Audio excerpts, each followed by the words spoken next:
de maneira muito rápida. A gente tira dos símbolos, o nosso cérebro é programado para reconhecer símbolos de maneira muito rápida. A gente tira conclusões em menos de 1 segundo sobre as pessoas. Enquanto eu caminhava de lá para cá, todo mundo pensou alguma coisa de mim, boa ou ruim. A variação entre boa ou ruim é a percepção que cada um tem na variável individual.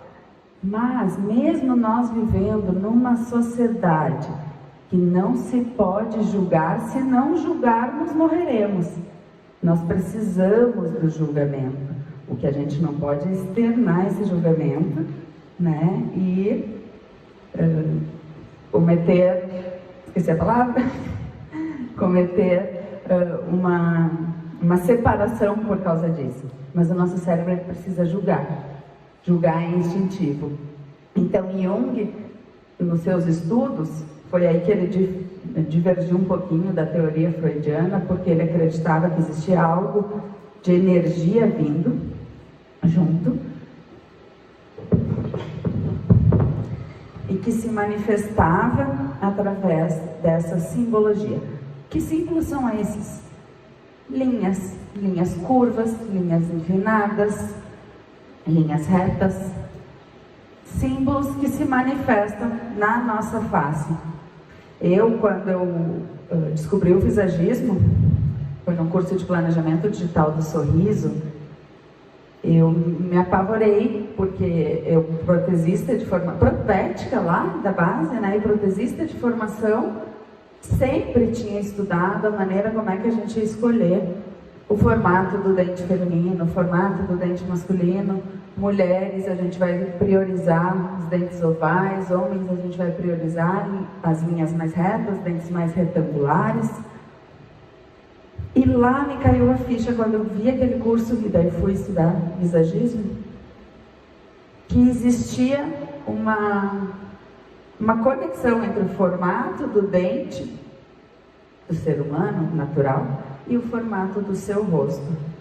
E aquilo me trouxe muita curiosidade. É inclusive um dos parâmetros que a gente utiliza na reabilitação oral, quando a gente não tem informação, na época em que não existia foto para a gente ter como referência dos dentes anteriores, a gente utiliza o rosto da pessoa para ficar harmônico. Mas existe então uma certa conexão, e essa conexão não acontece por acaso. E aí entra uma outra teoria, que é a teoria de Reich também contemporâneo daquela época, de Jung e Freud, onde ele fala que o nosso corpo manifesta as nossas emoções vividas. Só que essas manifestações acontecem desde o momento da fecundação, óvulo com espermatozoide, até quando a gente tem 6 anos de idade. Tudo que a gente vivencia na nossa formação física, na 6ª semana de vida, vocês viram que a gente forma o lábio, a doutora Paula mostrou. Imagina o que a gente está vivendo naquele momento para trazer uma forma física X ou Y. Isso é a teoria de Reich, que nos mostra que conforme a gente altera o nosso pensamento, a gente é capaz de alterar a nossa forma física, ou as experiências vividas, chamadas de traumas, que nem sempre são negativos, transformam a maneira como o nosso corpo vai se compor, não apenas com a genética. E tudo isso traz a base para a gente perceber a importância e o valor do visagismo, que não é simplesmente trazer proporção e simetria para o rosto. É óbvio que o nosso cérebro gosta daquilo que é mais proporcional e simétrico, mas 85% da população é assimétrica.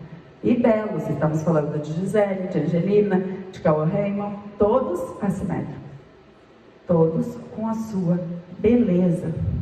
Então, o que é esse tal de visagismo? O visagismo é uma ciência, uma arte, uma técnica que visa trazer para minha imagem pessoal, através das formas e linhas contidas no meu rosto, aquilo que eu desejo expressar. Qual é a grande diferença do que vocês vão ver por aí? que não é o que eu quero expressar para o outro, é o que eu quero expressar para esta relação, que é a relação mais importante que existe, a minha relação